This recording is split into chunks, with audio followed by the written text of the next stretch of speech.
časni oci, uvaženi predsjedniče Matice Srpske, braćo i sestre, poštovani prijatelji.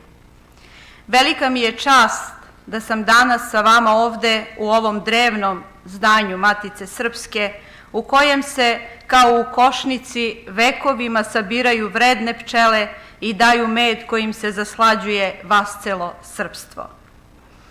Posle svega onoga što smo danas čuli o zadužbinama Kosova i Metohije i posle divnih reči Aleksandre Novakov, sve što bih dodala bilo bih suvišno.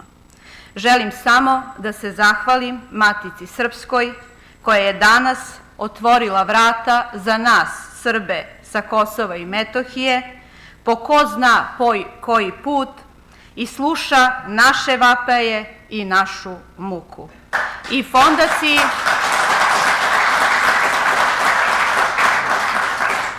I fondaciji Simonida, čija je inicijativa bila da se fotografije prikažu na ovakav način. Hvala svima vama koji ste došli da se preko njih upoznate sa delom naše istorije, ali i sa delom naše svakodnevice. Jer zlodela na Kosovu i Metohiji još uvek traju. Još uvek tamo gore srpske kuće, skrnave se groblja, napadaju srpska deca, kamenuju srpski autobusi. U nadi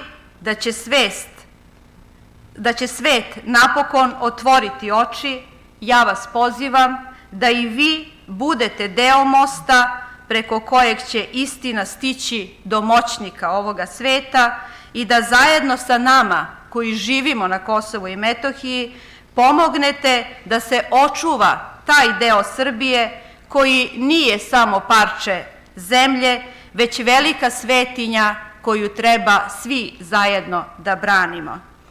I kao što fotografije koje su pred nama prikazuju stradanje pa vaskrsenje, tako se i Srbi na Kosovu i Metohiji nadaju vaskrsenju i ono će sigurno doći.